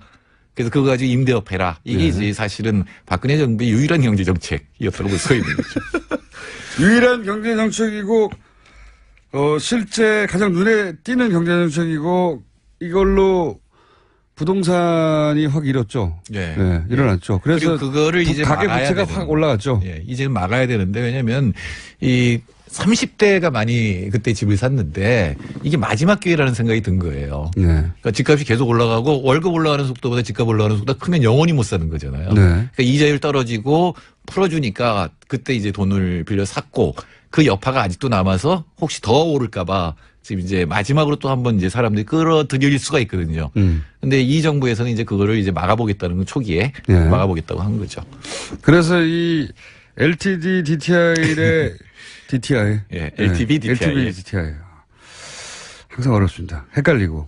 L과 D까지만 생각이 나고 TB인지 TI인지가 서로 헷갈려요. 평소 영어 실력 꽤 되던데. 이거를 이제 내렸다는 거죠. 강화했다는 거죠. 그렇죠. 네, 강화해서 돈 빌리기가 더 어려워졌다는 네, 것이고. 그러니까 10%포인트 정도씩 내렸습니다. 근데 왜 핀셋이라고 하는 거죠? 어디를 특정해서 지금 규제를 하는 겁니까? 그러니까 규제를 하려면 그러니까 투기 과열지구로 지정할 수 있어요. 그럼 14개 규제가 한꺼번에 들어가요. 근데 거기까지는 안 하고 기존 지정돼 있는 데다가 3군데를 늘렸습니다. 광명하고 부산에 2군데. 부산 기장, 부산 진. 지구를 3개를 늘렸고. 네네. 네. 그다음에 이제 조금씩 늘렸는데 투기를 한다고 생각하면 이렇게 되는 거죠. 일단 자격이 있어야 되잖아요. 뭐 청약을 하든 뭐 자격이 있어야 되고 두 번째는 돈을 빌려야 되고 네. 세 번째는 팔아야 되잖아요. 네. 이게 이제 투기 세 과정일 수 있는데 네. 첫 번째는 과거에는 세 채까지 살 수가 있었어요. 세 채까지. 예. 네. 근데 이제는 한 채, 기본적으로는 한 채로 네. 줄였고 그다음에 LTV DTI는 조금 전에 얘기한 그러면 것처럼 집을 한 채까지만 살 수 있다는 것은 두 채부터는 세금이 왕창 늘어난다는 얘기입니까? 이거 팔아야 되는 거죠. 자기가 만일에 원래 거기에 가령 재건축 지역에 두 채의 권리가 있으면 네. 두 개를 모두 갖고 있을 수는 없는 거고 하나를 어떻게든 처분을 해야 되는 거죠. 처분하지 않으면요? 그럼 뭔가 뭐 세금을 복종을 합니까? 받든지. 예. 그러니까 일단은 이건 정부가 막은 거니까 막은 걸 갖다 규제를 어긴 게 되니까 두 번째는 돈 빌릴 때 10%포인트 정도 덜 빌릴 수가 있고 네. 세 번째는 팔아야 되는데 가장 투기라고 한다면 분양권 받자마자 분양권 팔을 수가 그렇죠. 있잖아요. 예. 예. 근데 그거를 갖다가 이제 딱지 장사하는 건데. 11월 3일 날은 작년에 예. 1년 6개월 동안은 못 팔도록 했는데 이번에는 소유권 이전을 할 때까지 즉 완전히 입주할 때까지는 못 팔도록 한 거죠. 그러니까 최소한 실거주했다는 걸 예. 잠깐이라도 보여줘라. 이게 투기 과열 지구가 되면 5년 동안 못 팔게 돼요. 아예. 예, 그럼 투기 자금이 5년 동안 묶여버리는 거잖아요. 투기가 안 되는 거죠. 그렇죠. 그러면 정말 살아야 되는 겁니다. 그러니까 지금은 정부가 이 카드를 갖고 있는 거예요. 더 올라가면 투기 과열지구로 지정하겠다라고 하는 의지를 보여주고 정부가 막을 거니까 더 이상 투기하지 마라라고 신호를 아니, 보낸 시장에 시그널을 주는 정도군요, 지금은. 예, 그래서 이제 핀셋이라고 그러고 그러니까 비판하는 쪽에서는 이 정도 갖고 막을 수 있겠냐. 왜냐하면 이게 한 번 못 막으면 네. 계속 한 번 정부가 밀리면 확 올라가거든요. 시장이 무서운 것이지 않습니까? 예, 참여정부 때 제가 그걸 경험을 했는데 정부가 의지를 가지더라도 시장이 정부보다 더 돈에 관련되는 거니까요. 예, 그러니까 김영삼 영리하게- 대통령도 예. 그런 얘기를 했었죠. 이 부동산 가지고 투기하는 사람은 폐가망신시키겠다. 네, 안 돼요, 근데. 예, 그랬는데 강한 게 폐가망신은 나왔는데 김영삼 대통령이 됐죠. 예, 그게 무너져 버리면 예. 그다음에 더 많이 몰려요. 얘네 무너진다. 그리고 노무현 대통령도 마찬가지였는데 부동산 원가 공개 문제에서 후퇴해버렸거든요. 네. 그러니까 그다음에 확 돈이 주택시장으로 몰리고 이건 집값이 올라간다고 사람들이 판단하는 순간 실제로 돈이 몰려가고 그럼 집값이 진짜 올라가요. 이걸 자기 실현적 예언이라고 하는데 그러니까 그걸 막는 거죠. 의지만 가지고 안 되는 건데. 네. 그렇죠? 의지만 가지고 부동산 정책이 부동산 문제가 해결됐으면 진작 해결했겠죠. 그러니까 집값은 사실은 떨어져야 돼요. 지금 예. 너무 높다. 예, 우리나라의 자산 가격이 우리나라 GDP에 비해서 약 7.8배 정도 되는데 이게 세계 1위 수준입니다. 아하. 그러니까 우리가 실제 부자인 정도 혹은 부자인 정도라고 표현해야 될까? 어쨌든 돈을 가지고 있는 정도에 비해서 부동산이 7배. 그러니까 매년 7배? 버는 돈에 비해서 예. 지금 부동산이나 다른 자산의 가격 평균이 7.8배 정도 되거든요. 아하. 근데 그렇게 되면은 집 있는 사람들은 좋겠죠. 네. 가격이 올라간 거니까. 그러나 새로 이제 청년들이 새로 노동시장에 들어와서 돈 벌어서 집 사는 건 거의 불가능해진다는 얘기거든요. 굉장히 빠른 속도로 그 속도가 이제 이 가격이 올라갔기 때문에. 이게 세계 최고 수준이에요. 예. 그러니까 우리나라에서 직장에서 봉급자 생활하거나 뭐 다른 사업을 하거나 해서 집을 살 확률이 가장 낮은 나라네요, 우리가. 그렇게 볼 수 있죠. 왜냐하면 중위소득이라고 우리나라 사람들이 월급을 1위부터 5천만위까지 쫙 났을 때 가운데 2,500만 등이 한 1,600만 원 벌거든요. 1,600만 원 벌어서 집 먹기도 바쁜데 그 돈 가지고 돈 모아서 어떻게 집을 사겠어요? 가운데 있는 사람이. 집값이 지금 굉장히 높은 거죠. 근데 집값이 왜 이게 부동산 정책이 어렵냐면 집값이 폭락을 하면 금융위기가 와요. 폭락을 그렇죠. 하면은 대출과 다 돈 빌린 마무리됐으니까. 사람들이 못 갚잖아요. 그렇죠. 예, 그렇게 되면 금융위기가 오기 때문에 함부로 할 수 없고. 예, 서서히 떨어지도록 하는 것이 가장 좋은 그런 방식인데. 집값은 떨어져야 한다. 예. 집값이 안 떨어지면 우리 후세대들은 지금도 절망적인데 정말 이제 희망이 없어지는 근데 거죠. 집을 가진 사람들은 자기가 집을 샀으면 이게 최소한 떨어지지 말라고 바라기 마련 아닙니까? 네, 네. 뭐 물론 그렇겠지만 예. 반이에요, 그 사람들이. 나머지 반은 집 없거든요. 네. 근데 또 이런 문제 있습니다. 집값이 오르면 뭐 하냐는 거죠. 자기가 그 집을 팔고 다른 집을 살려고 하면 그 돈을 그만큼 돈이 드니까. 하나 있는 사람은. 예. 집이 하나인 사람은 하나 똑같아요. 부자도 아니에요. 집값 예. 올라봐야. 예, 그런데 집을 많이 가진 사람들이 많거든요. 그러니까 우리나라의 가구 수하고 집 수를 비교해 보면 거의 비슷해요. 모든 사람에게 집이 돌아갈 수 있는데. 네, 집을 한 채씩만 갖고 있으면. 예. 근데 우리나라에서 집 가진 사람 반이거든요. 예. 그 나머지 사람들이 굉장히 많이 갖고 있다는 얘기죠. 광주에 어떤 분은 1000채가 넘어요. 그러니까 처음으로 참여정부 때 그 부동산 정보를 통계를 냈는데 네. 1위가 광주에 있었고 지금도 1위입니다. 제가 요새 보도 보니까 2위가 아마 이건희 씨였던 것 같아요. 그 부동산이 투자의 대상이 되는 건 맞고 인정하지 않을 수 없는 부분이 있는데 부동산으로 가장 큰 돈을 벌 수 있다는 생각을 못하게 만들어야 되잖아요. 그렇죠. 그거는 부동산 값이 떨어져야 되는 거죠. 자, 오르지 않는다고 생각해야지 부동산 값은 영원히 오른다고 생각하면 당연히 이 돈을 그렇죠. 모아서 부동산 쪽으로 가는데 그건 도덕으로도 막을 수 없고 법으로도 막을 수가 없어요. 실제. 거기에 사실은 돈을 번다고 하면. 네, 부동산에 관해서는 좀 생각을 해보고 사회적 합의가 일어나야 되는데 땅이라고 하는 거는 제약돼 있잖아요. 네. 누가 많이 가지면 누군가는 못 가져요. 네. 완전히 제로섬 게임이거든요. 근데 그게 과연 도덕적으로 한 사람이 많은 땅을 가지고 다른 사람한테 임대료를 받는 것이 많이 가지면 가질수록 임대료를 더 올릴 수 있죠. 자기가 다 가졌으니까. 네.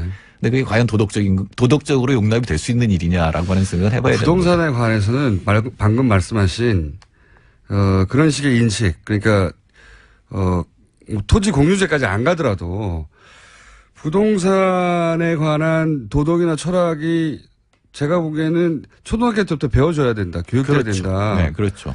그래서 스스로 자제하거나 사회적인 합의가 이루어지지 않으면 이건 뭐 영원한 게임이거든요. 이거는 끝이 안 나는 게임이고 무조건 돈 많은 사람들이 이기는 게임이에요. 왜냐면 이게 떨어지지를 않는다면 정말로. 그렇죠. 그럼 지금 돈 많은 사람들이 계속 부동산을 사들이고 왜냐면 이 사람들은 담보가 많으니까 더 많이 빌릴 수 있고 더 많이 사놓으면 죄의식이 없어요. 그리고 예, 그래서 아이들의 희망직업 1위가 임대업이라는 거 아니에요. 그 정말로 그 심각한 겁니다. 예를 들어서 북유럽에서 부동산에 대해서 자기가 가진 부동산에 대해서 자기가 가진 부에 대해서 드러내는 걸 굉장히 촌스럽게 여기고 몰상식하게 여기는 문화가 있어요. 어릴 때부터 그렇게 배워서 그런 거거든요. 거기도 부자는 있죠. 근데 그 부자가 자기를 드러내놓고 나는 이렇게 돈을 이걸로 많이 벌었어 하는 게 보여지면 사회적으로 야, 그건 너무 촌스럽지 네, 않냐? 거기도 네. 사람이 사니까 거기도 툭이 있어요. 툭이 있죠, 물론. 예, 그런데 내가 그렇게 해서 돈 벌었어는 말 못하는 거죠. 예. 예. 그것이 하나의 기법 중에 하나로만 전문가들 사이에 있을 뿐 일반인들 모두가 우리 전 국민이거든요. 전 국민이 부동산을 통해서 부를 축적하는 게 가장 빠른 방법이라고 생각하는 게 오랜 세월 지속돼 왔잖아요. 네. 근데 만일에 내가 열심히 일해서 집을 살 수 있다면 투기 쪽으로 가지는 않잖아요. 그러니까 가령 이제 공공주택이라는 게 많아서 내가 열심히 일하면 살 수 있다 그러면 근데 그게 없으니까 일반 사람들도 이게 마지막 기회다 그러니까 무리를 해서라도 돈을 빌려서 집을 사야 된다고 생각하니까 이제 투기가 되는 거죠. 이거는 소위 업계는 그렇게 해야 돈을 버니까 업계 논리와 이익이 그대로 정책으로 이어지는. 거기다 언론을 보시면 네. 언론의 광고가 이 부동산 쪽의 광고가 꼭 제일 많아요. 재벌 광고 아니면은. 그러니까 언론들도 거기 이제 부추기는 역할을 하게 되거든요. 그 얘기를 한번 해야 되겠어요. 이 생태계에서 먹고 사는 사람들 그 이익이 관철되고 있는 건데 그 얘기를 한번 해야 될 것 같습니다. 네, 부동산 시장에 대해서 한번 얘기를 해보죠. 여기까지 오늘 하고 다음 주에 그 얘기 해보겠습니다. 지금까지 정태수 소장님이었습니다. 감사합니다. 네, 감사합니다. 김어준이었습니다. 내일 뵙겠습니다. 안녕.